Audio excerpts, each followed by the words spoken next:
Dalam agama Islam, ada beberapa perbuatan yang dianggap sangat tercela dan dapat mendatangkan murka Allah. Perbuatan-perbuatan ini tidak hanya merusak hubungan spiritual seseorang dengan Allah, tetapi juga merusak tatanan sosial dan moral dalam masyarakat. Allah Subhanahu wa Ta'ala melalui Al-Quran dan hadis Nabi Muhammad SAW telah memberikan panduan yang jelas mengenai perbuatan-perbuatan yang harus dijauhi oleh setiap Muslim. Memahami dan menjauhi perbuatan-perbuatan ini adalah penting untuk menjaga keimanan dan ketakwaan, serta untuk membangun masyarakat yang adil dan sejahtera. Berikut adalah 7 perbuatan yang sangat dibenci oleh Allah dalam Islam, beserta penjelasan rinci dari masing-masing perbuatan tersebut.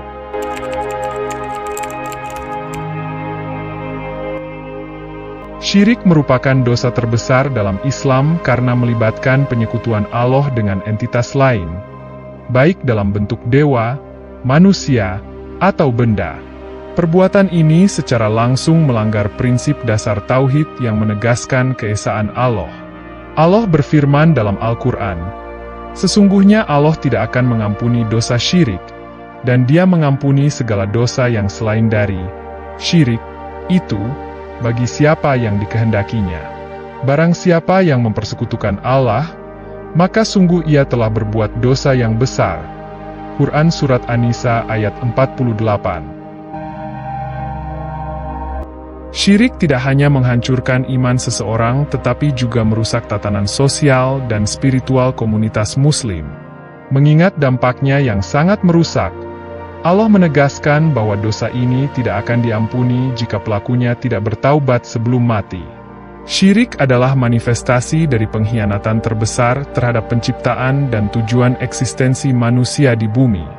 Dalam konteks sosial, syirik bisa menyebabkan ketergantungan pada kekuatan selain Allah, yang pada gilirannya bisa merusak moral dan spiritual masyarakat.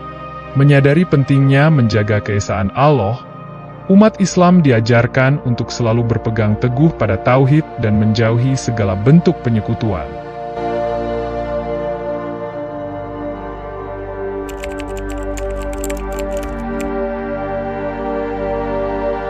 Salat adalah tiang agama dan merupakan salah satu dari 5 rukun Islam. Meninggalkan salat secara sengaja menunjukkan kurangnya rasa hormat dan ketaatan kepada Allah. Dalam Al-Quran, Allah menyebutkan bahwa generasi yang datang setelah para nabi dan rasul terdahulu menjadi sesat karena mereka meninggalkan salat dan mengikuti hawa nafsu. Surat Maryam ayat 59. Salat adalah sarana utama bagi seorang Muslim untuk berkomunikasi dengan Allah, memohon petunjuk, dan mendekatkan diri kepadanya.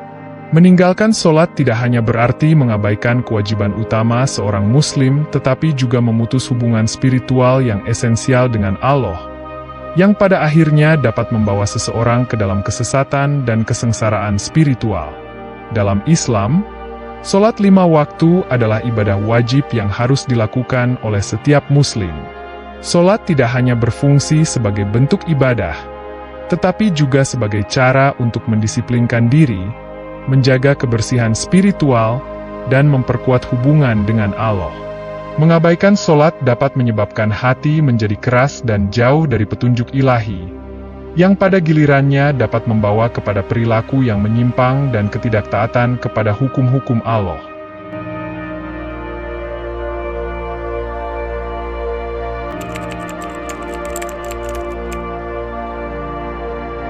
Berbakti kepada orang tua adalah perintah langsung dari Allah dan Rasul-Nya. Dalam Islam, orang tua memiliki peran besar dalam kehidupan seorang anak, dan menghormati serta berbakti kepada mereka adalah kewajiban yang sangat ditekankan. Rasulullah bersabda bahwa dosa besar yang paling utama setelah syirik adalah durhaka kepada orang tua. Hal ini menunjukkan betapa pentingnya posisi orang tua dalam ajaran Islam. Durhaka kepada orang tua tidak hanya menunjukkan ketidakberterimakasihkan kepada mereka yang telah merawat dan membesarkan, tetapi juga menunjukkan pengabaian terhadap salah satu perintah Allah yang paling mendasar. Perlakuan buruk terhadap orang tua dapat membawa murka Allah dan menyebabkan seseorang terjerumus ke dalam berbagai masalah duniawi dan ukhrawi. Orang tua adalah pintu menuju surga, dan berbakti kepada mereka adalah salah satu bentuk ibadah yang paling tinggi dalam Islam. Dengan berbakti kepada orang tua, seorang Muslim menunjukkan rasa syukur kepada Allah atas nikmat yang diberikan melalui mereka. Sebaliknya, durhaka kepada orang tua bisa membawa murka Allah dan merusak hubungan sosial serta spiritual dalam keluarga.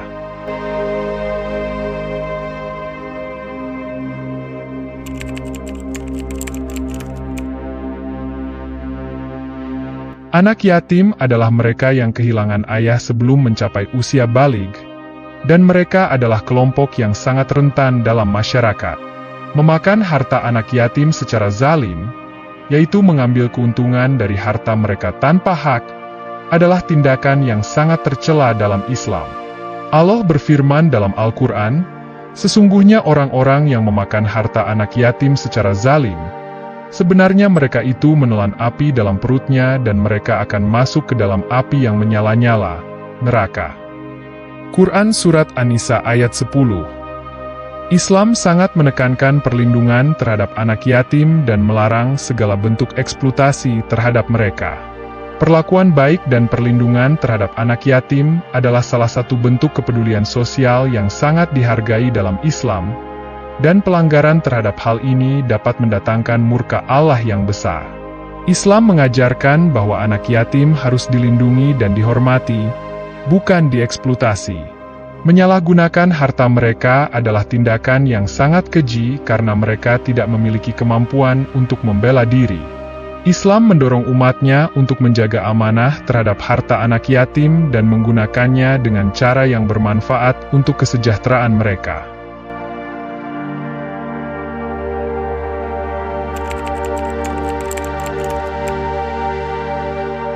Zina adalah hubungan seksual di luar pernikahan yang sah dan dianggap sebagai dosa besar dalam Islam. Allah melarang umatnya mendekati zina karena perbuatan ini sangat merusak kesucian, moralitas, dan integritas masyarakat. Dalam Al-Quran disebutkan, "Janganlah kamu mendekati zina. Sesungguhnya zina itu adalah perbuatan keji dan jalan terburuk." Quran Surat Al-Isra ayat 32. Zina membawa banyak dampak negatif, termasuk ketidakstabilan keluarga, penyakit, dan konflik sosial. Dalam konteks hukum Islam, zina dapat dikenakan hukuman yang sangat berat karena dampaknya yang luas terhadap individu dan masyarakat. Islam menganjurkan pernikahan sebagai satu-satunya jalan yang sah untuk menyalurkan hasrat seksual, menjaga kehormatan diri, dan membangun keluarga yang kuat dan stabil. Zina merusak tatanan sosial dengan menciptakan ketidakstabilan dalam hubungan keluarga dan masyarakat. Anak-anak yang lahir dari hubungan zina seringkali mengalami stigma sosial dan kehilangan hak-hak mereka.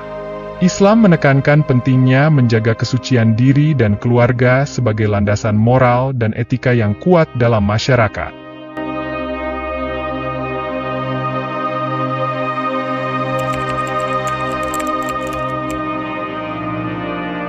Riba adalah praktik mengambil bunga atau keuntungan berlebihan dari transaksi keuangan, seperti pinjaman uang.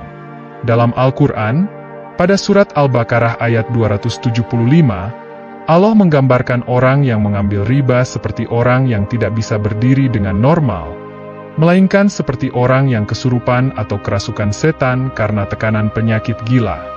Riba dilarang dalam Islam karena dianggap sebagai bentuk eksploitasi dan ketidakadilan. Praktik ini memperkaya orang yang sudah kaya dan memiskinkan orang yang miskin, menciptakan ketidakadilan yang besar dalam masyarakat. Riba merusak keseimbangan ekonomi dan sosial, karena keuntungan yang diperoleh tidak berasal dari usaha atau perdagangan yang sah, melainkan dari mengambil keuntungan secara tidak adil dari orang lain. Allah sangat mengutuk riba karena dampak negatifnya yang besar terhadap tatanan ekonomi dan sosial.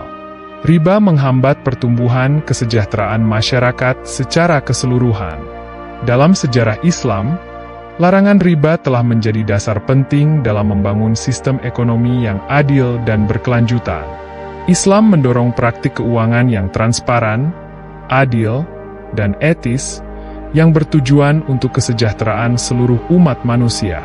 Dengan melarang riba, Islam ingin memastikan bahwa semua orang bisa mendapatkan keuntungan dari usaha dan perdagangan yang sah, tanpa mengeksploitasi orang lain.